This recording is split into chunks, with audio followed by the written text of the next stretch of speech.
Hare Krishna, dear devotees. Glories to Srila Prabhupada. We will begin with Brihad Bhagavatamrita. And today's verse is text 202. Om Namo Bhagavate Vasudevaya. Om Namo Bhagavate Vasudevaya. Om Namo Bhagavate Vasudevaya.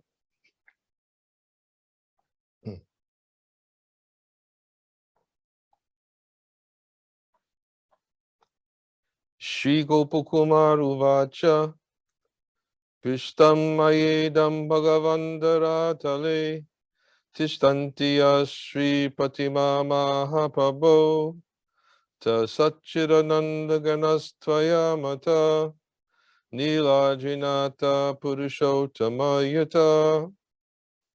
Translation. Shri Gopakumar said, I then asked, My Lord, divine deity forms of the Supreme Godhead, like Lord Purushottama, the master of Niladri, are present on earth, and you consider them embodiments of eternity, knowledge, and bliss. Commentary. Gopakumar is very much attracted to Archana, the devotional process of deity worship. He has enjoyed the benefits of Archana in Jagannath Puri and on several higher planets in the universe. He has also heard about the glories of this process from various authoritative scriptures. Narada, however, has created a doubt in Gopakumar by telling him that the deities of the Supreme Lord are just another kind of incarnation, indistinguishable from other avatars. Earlier in this chapter, texts 155 and 157, Narada said, Ye kautukachcha pratima swarupa te Sac-cid-ananda ganahi sarve nanatva bhajopi sadaika rupa. There are those who playfully assume the appearance of deities. Each of these forms of the Lord has its own activities and names, yet all of them are full in eternity, knowledge, and bliss. Though manifesting variety in substance, they are eternally one and the same.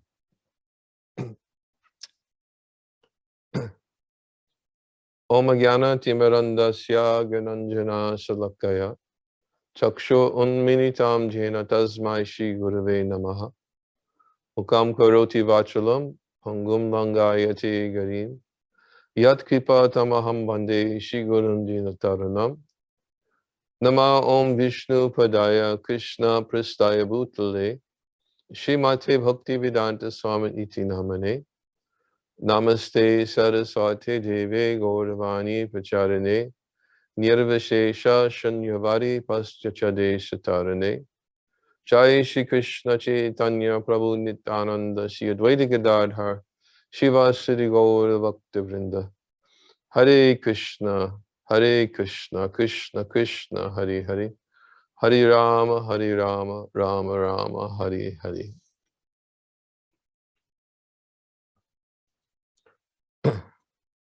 I'll read the verse one more time. Shri Gopakumar said, I then asked, My Lord, divine deity forms of the Supreme Godhead like Lord Purushottama, the master of Niladri, are present on earth, and you consider them embodiments of eternity, knowledge, and bliss.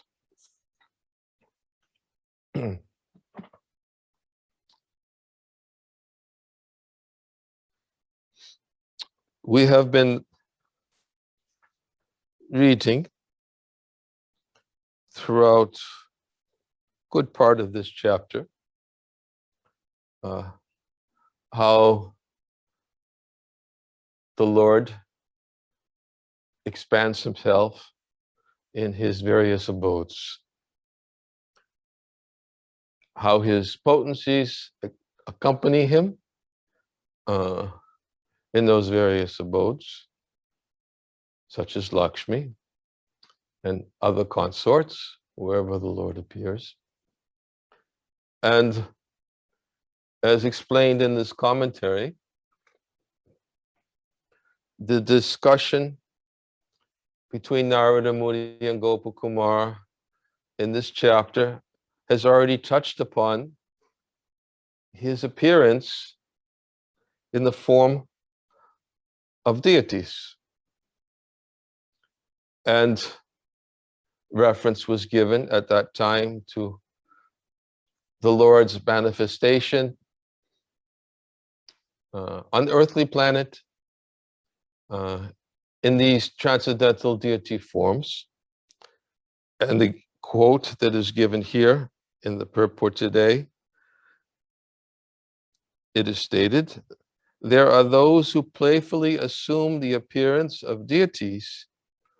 Each of these forms of the Lord has its own activities and names, yet all of them are full in eternity, knowledge, and bliss. Though manifesting variety in substance, they are eternally one and the same." When I read this verse, I began thinking about Gopakumar's first encounters after he had received the mantra from his spiritual master.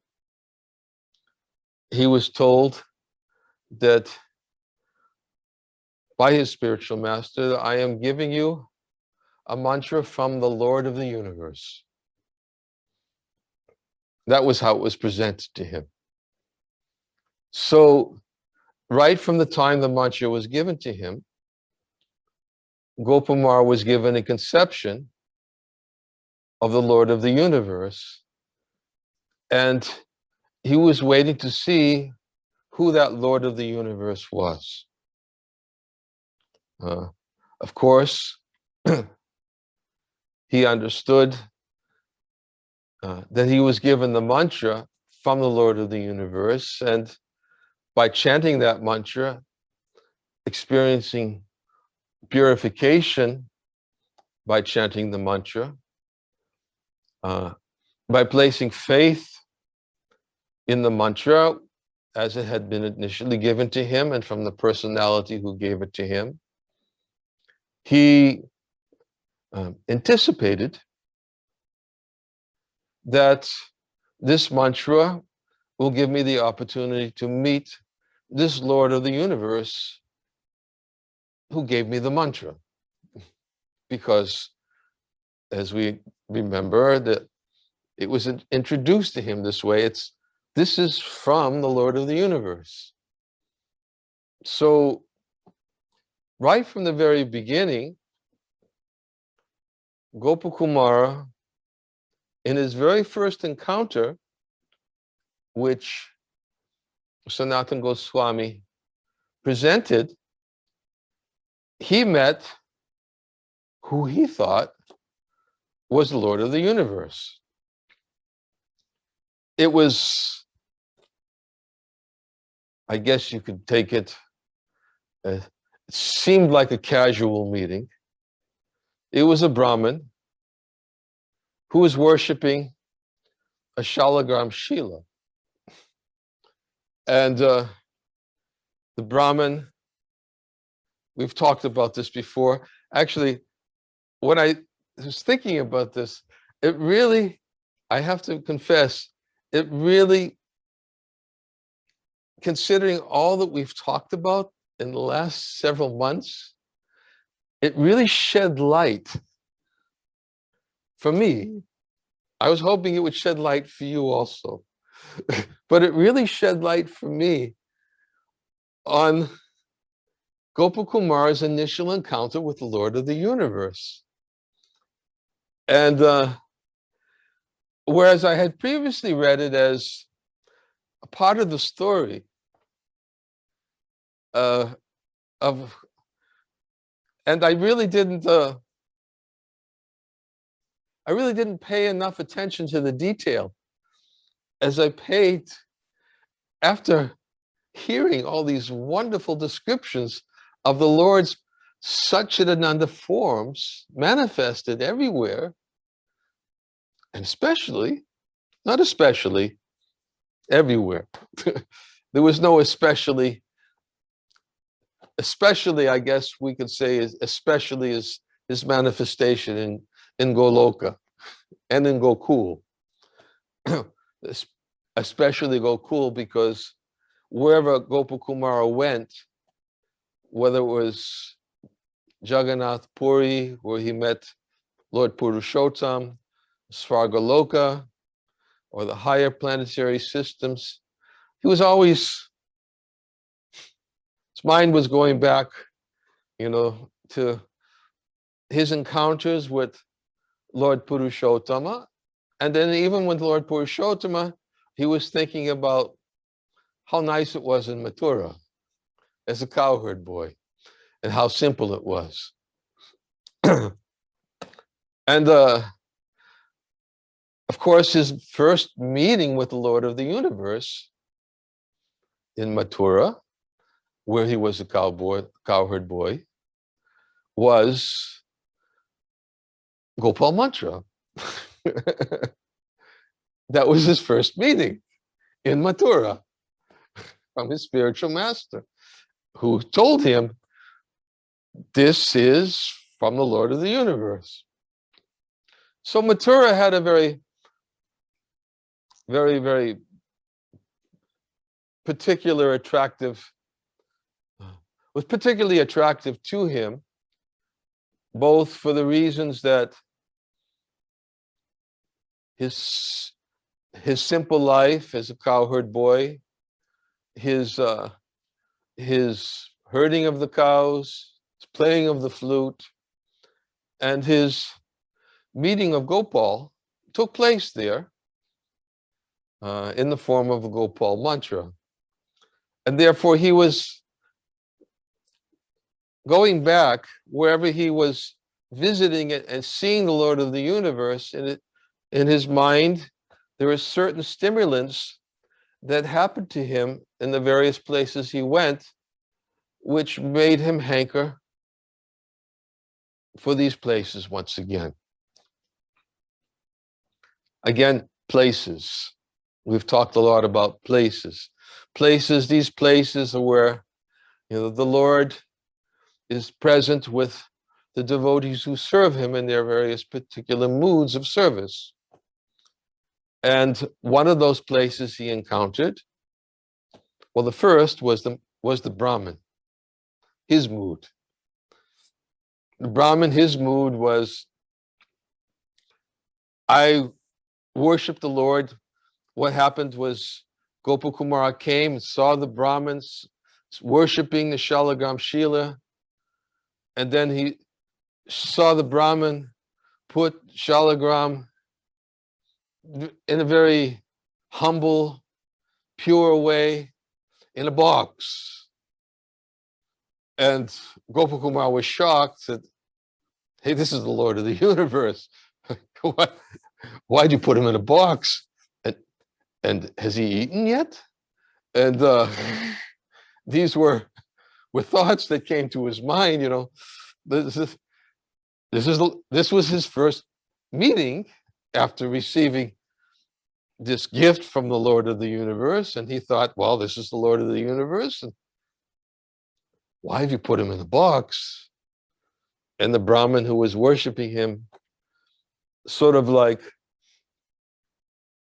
explained to him that he lives in poverty and he can only feed him when he has a meal for himself and he feeds him first. And it's at that particular point, the impression the reader gets is that it's not an opulent feast, and neither is it regulated. It's pretty spontaneous.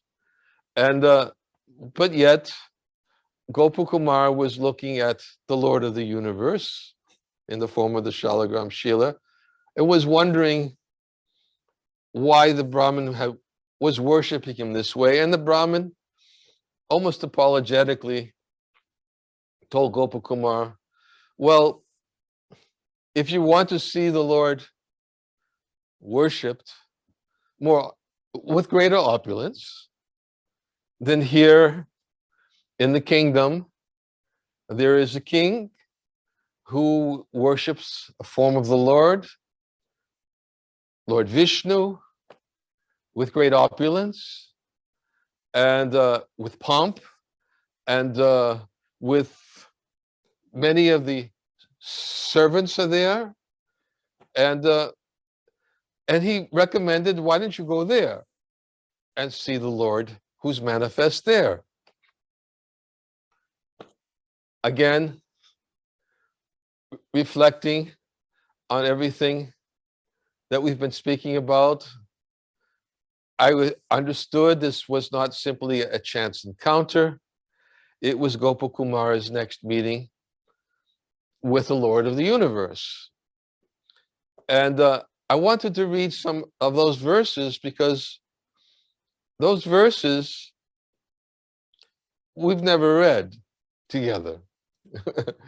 We just, as I've explained many times, we started in chapter 3, and we really didn't start this whole journey right from the beginning when Gopakumar began his journey, although we've referred to it on many different occasions, but we didn't really talk about his encounters both with Lord Vishnu and worship there, and Lord Purushottama and his encounters there, and what happened to him there.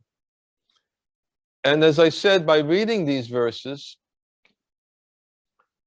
and with my increased awareness of the Lord's presence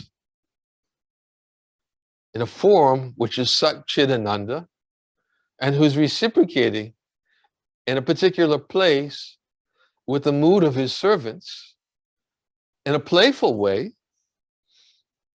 just as it's described in this chapter, there are those who playfully assume the appearance of deities in a playful way. It really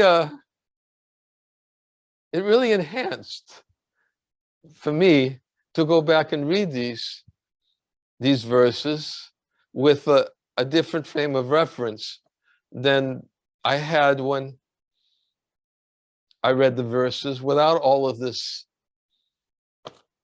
meditation, I guess you could call it, about how the Lord manifests himself everywhere and manifests his potencies everywhere.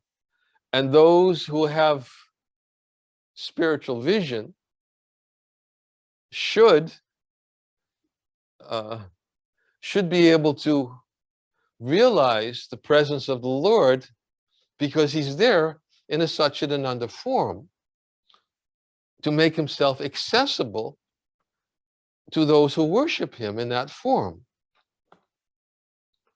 And that's what this is sort of like also an introduction to the verses which will be soon coming, because we're going to read many verses now, because we're just in the area of discussing archana, deity worship.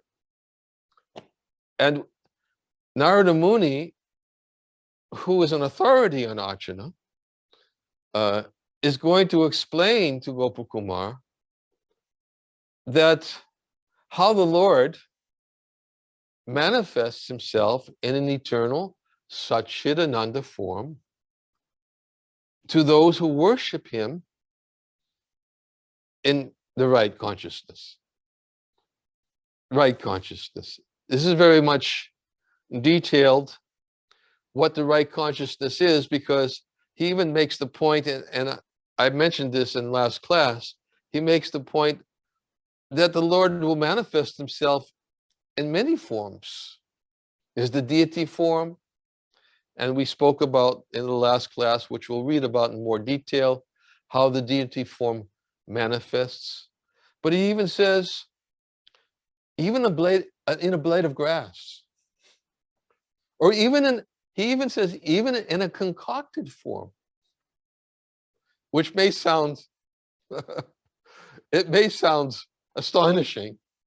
How would he manifest it in a concocted form?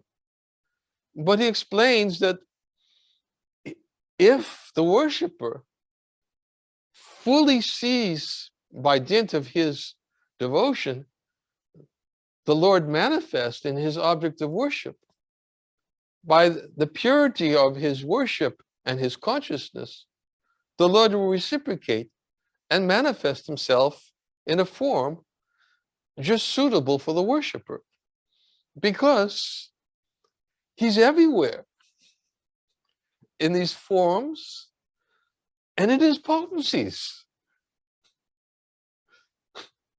So, and this is, of course, the topic which we've been covering quite extensively, this simultaneous, inconceivable simultaneous of oneness and difference. Now, of course, this is in no way suggesting, no way, and nobody, please, should take it this way, that we can minimize the authorized forms and then take this as a justification to begin worship in a concocted form, of a concocted form. There's a certain consciousness required for the Lord to fully reciprocate in that way. And Narada Muni is also going to bring that to light.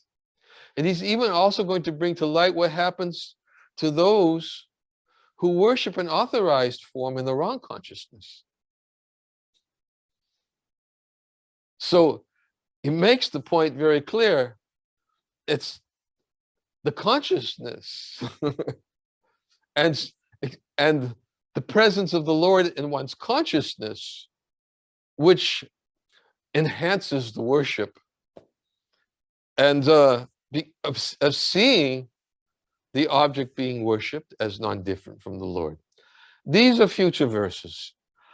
I'm not going to enter into discussion of the future verses. As we've many times said, there's more to come. And they will come in future verses. But for now, I wanted to read some of the verses about Gopakumara's encounter with these playful forms of the deity and their worshippers, which he met before he even left the earthly planet, and by the chanting of his mantra decided to go to Svargaloka by meditating on going to that place. So I'm going to read some verses, and I'll read as many verses as I can get through. I'm okay. Right now I'm okay. So please, nobody throw up your sign and say it's been such and such minute. I'm okay right now. In fact, I even find giving classes helps, and that's why I'm so insistent on not stopping. So thank you for allowing me this opportunity. And so I would like to read some verses. And we talked about Shalagram Shila, and then we talked about the Brahmin who said, why don't you go see Lord Vishnu and see how he eats there?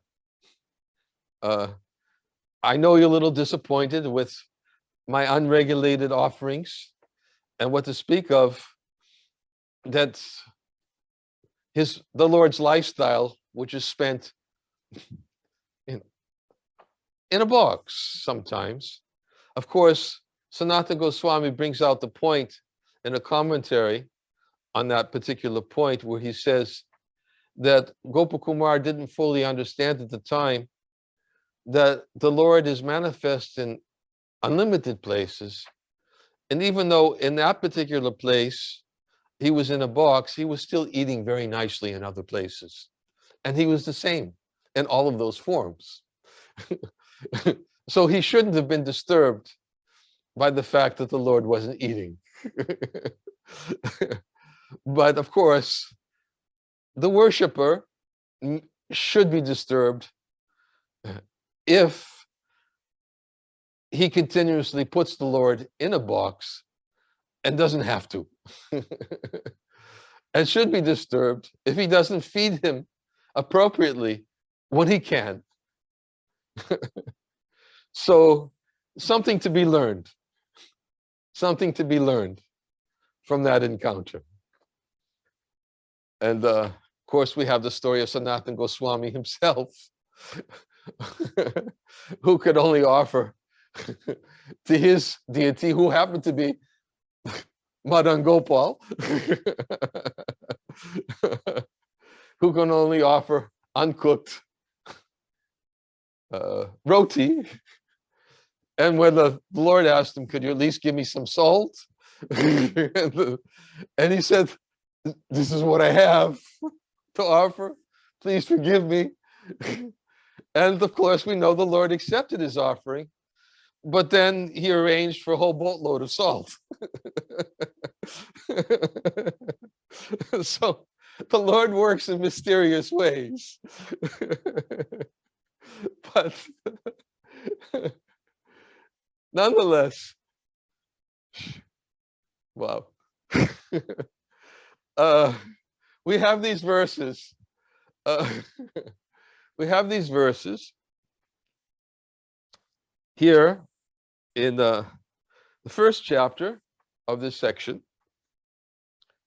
So he said, when Gopakumar asked the Brahmin, he said, who are you worshiping? Or what are you worshiping? And he said, don't you know this is the Lord of the universe?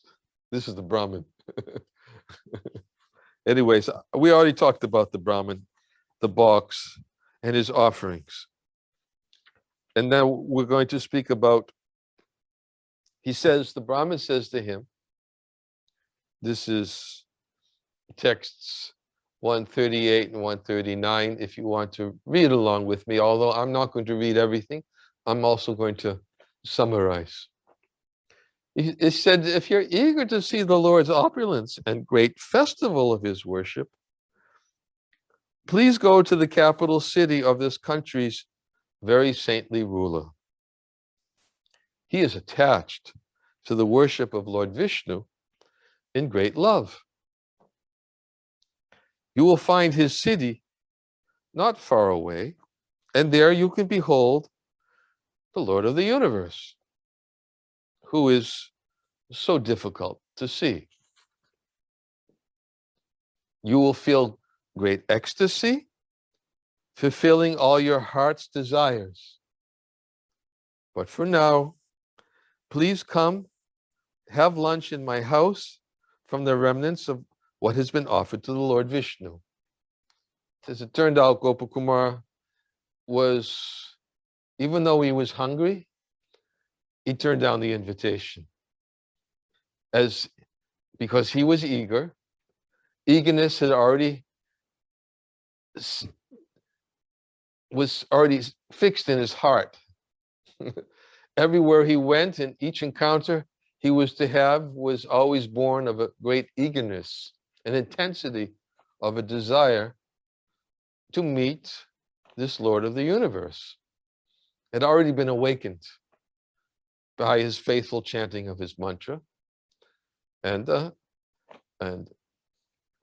by the mercy of his spiritual master, who gave him access, freely gave him access to this mantra. So he offered obeisances to the Brahmin, and didn't stop at his house, and immediately set out for the capital. Then, learning that the Lord of the universe was being worshipped, Gopakumar says, I wanted to see him. As I approached, no one stopped me. So I quickly entered the temple, where in front of me I beheld the beautiful four-armed form of the Lord, his hands resplendent with a conch shell, disc, lotus, and club.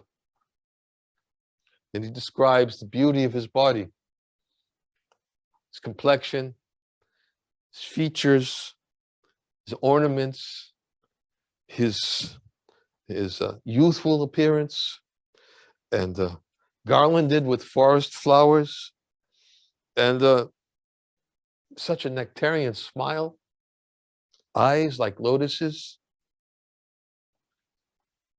He was attracted. And then, of course, what did he think? As he thought already, this is the Lord of the universe. Saw many attendants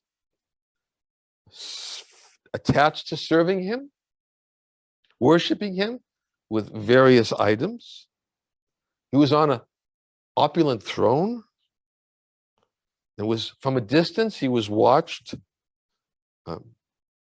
From a distance, he watched, the dancing of entertainment, which is present before him. We already heard about how Lord Narayan had entertainment in Vaikuntha, right? Dancing, flute players, and other forms of entertainment as he was experiencing on his throne there in Vaikuntha. So his playful nature here in this deity form, where he was eternal Sac-cid-ananda form, who had his associates there, of course, his associates there who were worshiping him, many in a mood of love and devotion. They were simply preparing themselves for Vaikuntha, which would be their next destination by dint of their worship, meditation, love, and desire and attraction to that particular place which the Lord has, and eternally in Vaikuntha. So every sort of wonderful paraphernalia was being engaged there for his pleasure. Filled with supreme bliss. What did Gopakumar do? I repeatedly fell flat on the ground. Today, I thought, I have seen what I always wanted to see. Now my life is a success. I shall never go away from this place. And so, by the mercy of the Vaishnavas, I began to live there happily. But,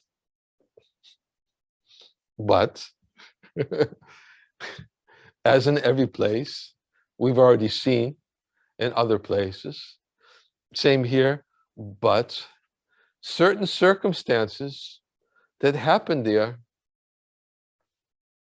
influenced him in such a way that he felt discouraged. What did he feel discouraged about there? What he felt discouraged about there was that his prasadam didn't seem to be properly respected. And that was brought to light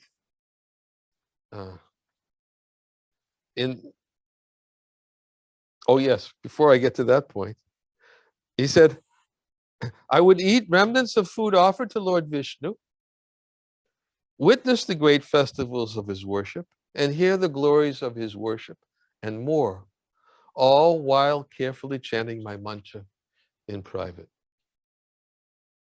Yet my heart, O Brahma, never forgot the beauty of this Vrajabhumi and the joy of playing here as a cowherd. So already there in Purushottam Kshetra, no, this was not Purushottam Kshetra, excuse me, this is a different place. Yes. He still hasn't gotten to Purushottam Kshetra, and I don't think we're going to get to Purushottam Kshetra today. But he says that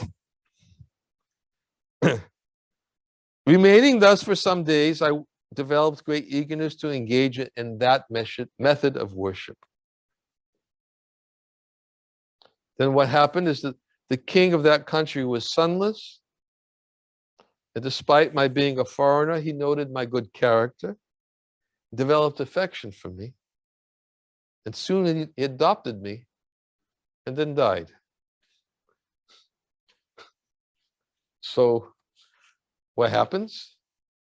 He inherited the kingdom, made even more elaborate worship for the Lord Vishnu. Every day, saintly persons were fed remnants of food from this worship. And maintaining his simplicity, he was always unattached to the royal opulence, as he always was everywhere he went, even in Vaikuntha, not attached to the opulence, attached to the simplicity. It was his inherent nature. Or as we spoke about before, also his naivety about the Lord's exalted, opulent position. It's just very simple. I was always unattached to royal opulence, and I just lived as I was living before, quietly chanting my mantra, and I ate only remnants of food left by the Lord as his mercy. Then what happens? He decided to divide the affairs of the kingdom. He handed them over to relatives and to entourage of the deceased king. And still he suffered in various ways due to his connection with the kingdom. And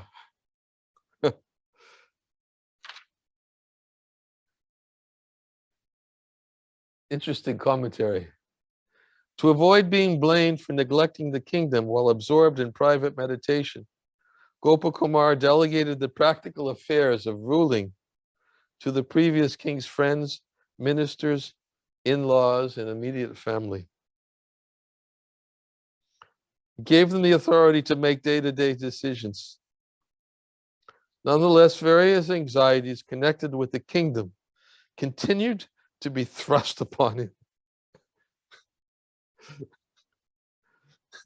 And so a crisis gradually arose. I'm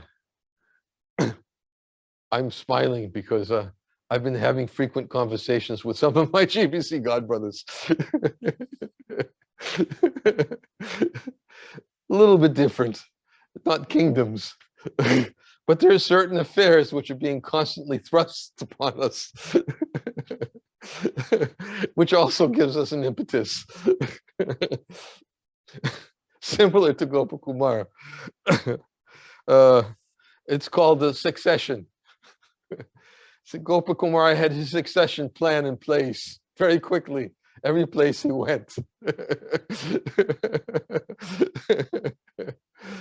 And he already thought about his succession plan at the first encounter of the, I shouldn't say the first encounter, but a little bit being exposed to the encounters of the managing the affairs of the kingdom.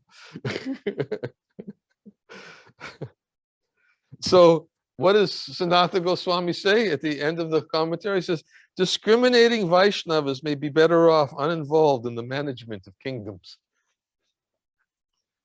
I'm going to remember that one.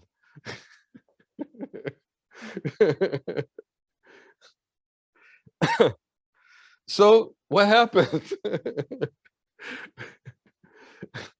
Sometimes I feared neighboring kingdoms And other times, the emperor, having to obey his various and abundant commands, stifled my freedom.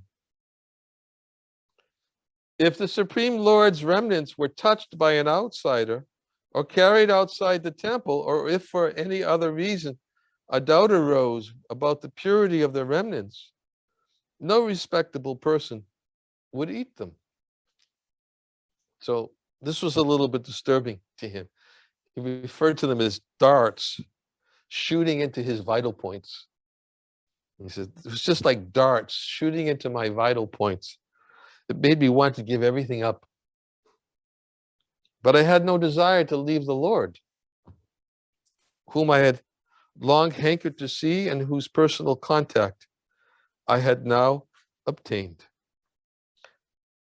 Just then, some venerable saints from the south arrived on pilgrimage and told me this. Now he's going to hear about Purushottam Kshetra.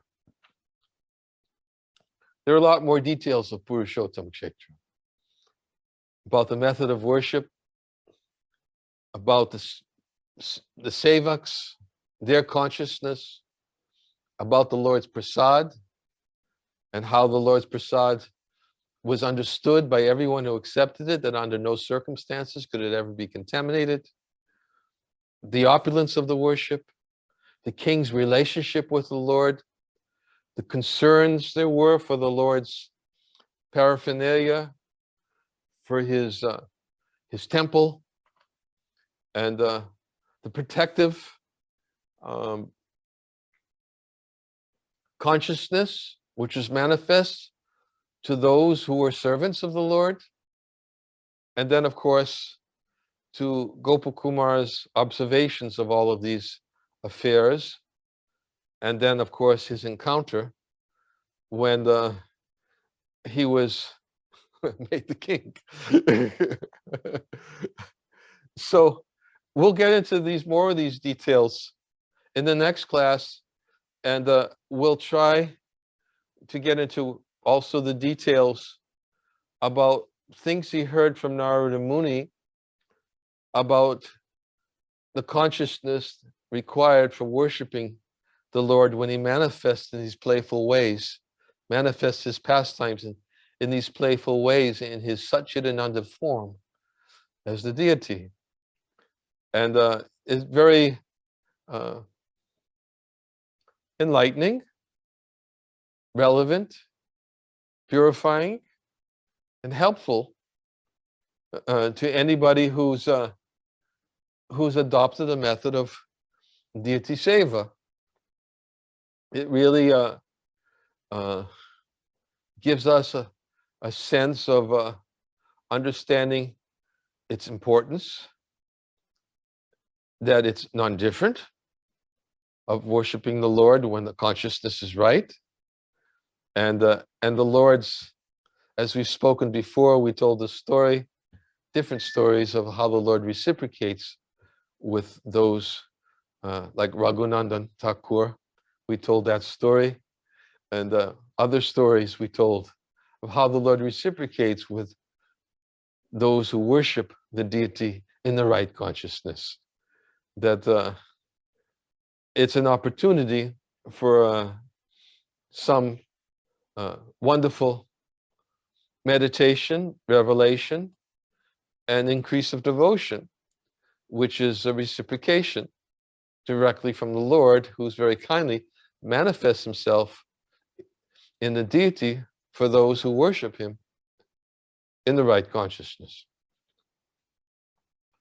And even Narada Muni will go on to explain a very important point. We'll get to it. It's coming up in future verses. That even those who don't have the right consciousness, if they go on worshiping, even in the wrong consciousness, gradually, although sometimes those who are eager to see the Lord worship in the right consciousness may become a little bit, what's the word I'm looking for? Restless. uneasy by seeing that worship. And still, even if the wrong consciousness is there, if one remains faithful to that worship, the right consciousness will come. Although it may take time. So it's not that one should abandon, but benefits are certainly there. And these will all come out both in the verses themselves and in the commentaries by Srila Sanatana Goswami, who has been these commentaries wonderfully presented by his very dear devotee, Gopi Puranadana Prabhu, for our relishing on the pages of Brihad Bhagavatamrita. So I'm going to stop. I believe an announcement was made, and I'm happy that I was able to last this long, but somebody just blew the whistle, and it's time for me to stop. I won't stay with you, although I will say that in the other sessions that I have with the Russian-speaking devotees on Sundays and Wednesdays, the devotees expressed interest because they're in isolation. They expressed interest to stay on, and they found it helpful to chant Japa in the association of others, because many of them are just sitting alone. And I believe that circumstances are such in many places where even it's becoming more serious in some places, such as here in Mayapur, which was probably read to you today. So if there's an interest, I will give you the opportunity. If you want to stay and chant with others online, share realizations with others online, smile. You could whatever you want to do. I'll leave the session open. If any of you wish to chant Japa together, you can stay and chant with others, but I will take your leave because I need to stand up, and probably I should even lie down for a little while. So thank you very much. I'll end here. And as I said, I don't think I'm anywhere near like I was last June when I had to take time off. Nothing like that. I believe a few days will set me right. And I'm going to just give shorter classes, at least for the next few days. So we'll end here. Jai Shri Krishna Chaitanya, Prabhu Nityananda, Shri Advaita Gadadhar Shivasati Gaur Bhakta. Hare Krishna, Hare Krishna, Hare Krishna, Krishna Krishna, Hare Hare Rama, Hare Rama, Hare Rama, Krishna, Krishna Krishna, Hare Krishna Krishna Krishna, Rama, Hare Rama, Rama, Hare Krishna, Krishna Hare Krishna, Hare Rama, Hare Krishna, Krishna Krishna, all glories to Srila Prabhupada. Krishna Krishna, Krishna.